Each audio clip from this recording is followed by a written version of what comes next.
Hi, wrestling fans. Thanks for clicking on the Dreaded D Rose Report. Gotta get going. Oh, no, it's not over yet. John Morrison's on the cover of the new issue of Muscle and Fitness magazine as they look at his daily routine. The magazine is also going to be featuring the WrestleMania's SummerSlam pay-per-view. Maybe I'll watch his fitness routine and I can get myself looking like that.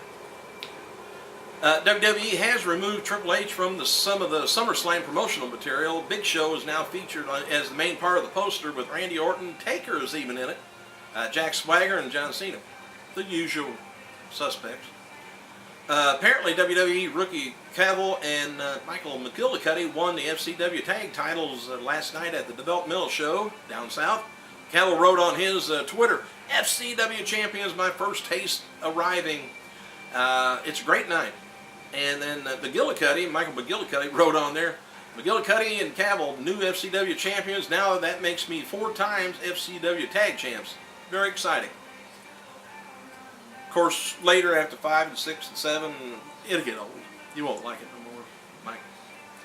Former FCW champions were, the tag champions were Tito Colon and Incognito, known as Los Abradors. Now they're just lost. Word at TNA, the recent firing of head writer, or creative writer, Ed Farrara, was done because of budget reasons. Ferrara's departure means more work for Vince Russo, though. But Ed Ferrara, if you remember him in WCW, he did that horrible and tasteless impersonation of JR. It was good, though, but... Former WCW star, by the way, talking about them, Kevin Sullivan hasn't heard back from TNA lately in regards to him coming on to work on the creative team. I guess I'm suspecting they're waiting to see if Heyman's going to come in, because Heyman comes in, he's going to redo everything, supposedly.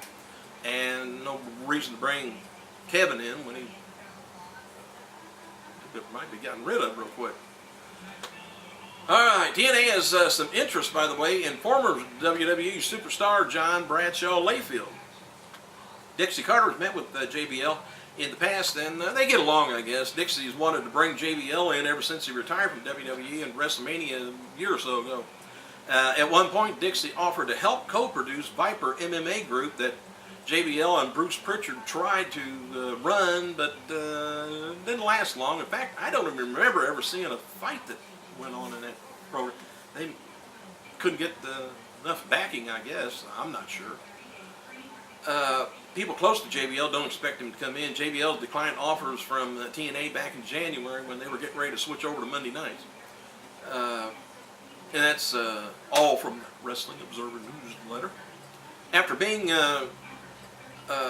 recently released by the WWE, the Hall of Famer Tony Atlas has been currently working as a personal trainer in the health club spa in Maine. And believe it or not, that's one reason they kept him on for quite a while with WWE. He always had worked for health clubs, and they wanted him to take care of Mark Henry, keep him away from the fattening foods and, you know, health-wise, because Mark Henry's only got ankles about that big around, and it's got a job holding him up. And there in the beginning, he was getting hurt quite a bit, and being out for months and maybe even years. But Tony kept him going. He's been in good shape there for a while.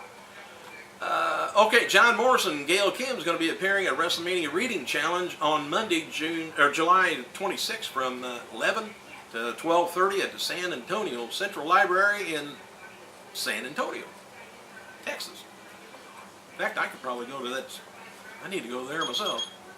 Now look at there. Let me shut that. Hold on. No, I'm not out of time. That was a copy of it. Anyway, ECW Original. I always thought this was the oddest name. Mikey Whipwreck. He said that WWE offered him a job as a trainer. Training who? I don't know. Sexy Star, who is the current AAA Women's Champion, has had some contact with WWE by trying to come in, but I tell you what, change that name. PG now. Trish Stratus will be appearing on the cover of France Wrestling magazine soon. I get that all the time in the mail. Alicia Fox's sister, Christina Crawford worked her second WWE developmental show at Wednesday night's show in a bikini contest. Melina made an appearance at the end of the contest and got into it with developmental diva AJ Lee. Apparently, I'm just thinking about AJ's style. I don't know if they did that, whether their real name's AJ or not. Apparently, there was no direction for the first NXT run-in a few months ago where they invaded Raw. The same angle that led to Daniel Bryan's departure from the company. The rookies were told to go out, put on some kind of an angle that didn't look like normal WWE beatdowns, and take out WWE employees. Justin Roberts didn't know to leave the area, and he didn't know what was going to be attacked, or he didn't know he was going to get choked with his necktie either by Danielson. The incident where Danielson spit on John Cena was not approved, and the story was that the rookies weren't aware of the limitations that they had to work with. If you want them to do something, tell them, they'll probably do it. Don't blame them for going on their own, which they were told to do. And you know, the internet rumor going around is the Raw general manager, the suspicious Raw general manager, might be Bryan Danielson. Or Daniel Bryan. One or the other. Could be. Jerry Lawler has licensed his name and likeness to a local businessman for a new deli and retail shop planned for downtown Memphis, Tennessee. They're planning for the store to be open between August 1st, August 15th, and it's going to be decorated with memorabilia from Lawler's collection and feature sandwiches named after politicians and celebrities. Lawler wants to have one sandwich named the Pile Driver. Probably after you eat it is when it's going to be the pile. Anyway, WWE has announced the following matches for their SmackDown brand show September 25th, New York City, Madison Square Garden. Kind of tells you the way things are going here is Rey Mysterio versus Kane, the Hart Dynasty versus CM Punk, Luke Gallows, Kofi Kingston taking on Cody Rhodes versus Drew McIntyre, Christian versus Jack Swagger, and Le Cool versus Kelly Kelly and Tiffany. Other advertised for that event includes Big Show, Matt Hardy, Dolph Ziggler, Alberto Del Rio, MVP, usual suspects except for Alberto. I think they call him Albert. I don't know. WWE is, well as Vince and Linda's, personally have until August 11th to officially respond to the recent lawsuit by Martha Hart.